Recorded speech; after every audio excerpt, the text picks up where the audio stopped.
All right, so here we are in section 9.7 on marginal analysis and business and economics. So we're going to look at marginal cost, revenue, and profit applications, and then marginal average cost, revenue, and profit. So one important application of calculus to business and economics involves marginal analysis.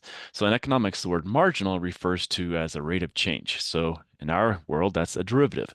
Thus, if C of X is the total cost of producing X items, then C prime of X is called the marginal cost and represents the instantaneous rate of change of total cost with respect to the number of items produced. Now, similarly, the marginal revenue is the derivative of the total revenue function, and the marginal profit is the derivative of the total profit function. So if we look here, we have kind of it all split up here. So we have in the first one here, we have total cost is equal to C of X, and then we have marginal cost is C prime of X, or the derivative of X. And then we have the total revenue here is R of X. The marginal revenue is the derivative of R of X, so R prime of X. Total profit, well, first we have to remember profit is equal to the revenue minus the costs. And so then the marginal profit is basically the derivative of P of X, or the derivative of Rx minus the derivative of C of X. So the marginal revenue minus the marginal cost. Now, the marginal cost or revenue or profit is all the instantaneous rate of change of cost or revenue or profit relative to production at a given production level. So that's kind of the key. It's the instantaneous rate of change there. Okay. Now, if we consider a cost function C of X, it's important to remember that the C of X represents the total cost of producing X items, not the cost of producing a single item. So when we're looking at that, that's the total cost.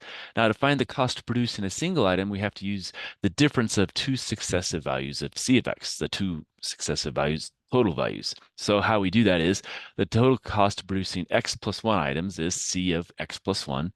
The total cost of producing just X items is C of X. And so the exact cost of producing that X plus 1 once item is we take that total cost of C of X plus 1 minus the total cost of C of X, and that gives us the exact cost of producing the X plus first item. All right, so let's look at this example here.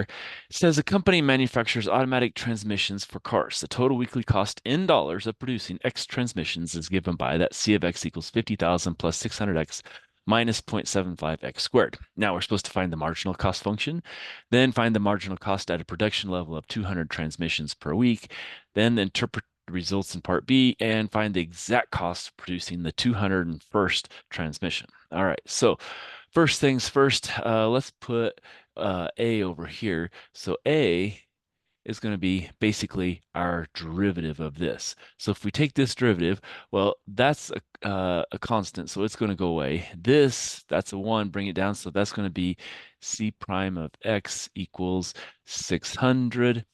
Now we're going to bring the 2 down, and so that's going to be a minus, and that's going to be a 1.5, and then the x squared becomes an x, and so that's going to be our derivative.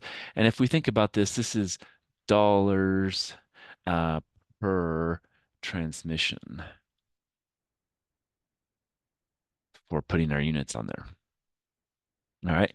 Now B says find the marginal cost. Well, we just found the marginal cost function at a production level of 200 transmissions per week. All right. Well, so that's going to be hopefully pretty easy. So that's going to be B. So we want C prime of 200. And so we just say, okay, well, if we put this first, because we usually do slope intercept, so it would be a 1.5 times 200. I don't know where the point there went. And then plus 600. And so half of that's 100 plus one whole one, and that's gonna be minus 300 plus 600. So that's going to give us $300 per transmission. Okay. So that's A and B. Now C, now we're supposed to interpret that. Well, basically what it's saying, at a production level of 200 transmissions per week, 'cause that's the number we wanted to look at there, the total production costs are doing what? Well, they're increasing by $300 per transmission. So the 201st transmission will cost about $300 is what it means. So let's write that all out and hopefully everybody can read it. So at a production level of, and again, 200 transmissions uh, per week. The total production Costs are increasing at a rate of, and we said it was $300 per transmission.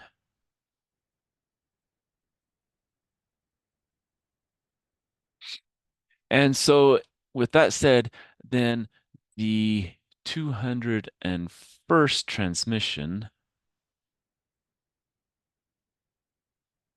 will cost about, because it's not going to be exact, it's about $300. Okay, so that's based on this change of rate of change. So we're saying the next one, it's changing by about $300 per transmission. So the next one should be about $300. Now D says find that exact cost. And so that's when we go back and do the C plus first item and then just that item and subtract them, and that will give us the actual cost. So for D, we're going to take C of 201 minus C of 200, and that should give us the exact cost. So now we're just going to plug that back into this formula. So we're going to have 50,000 plus 600 times 201 minus 0.75 times 201 squared. And we can put that in brackets, and then we're going to subtract off, and then we'll have 50,000 and then plus 600 times 200 and then minus 0.75 times 200 squared.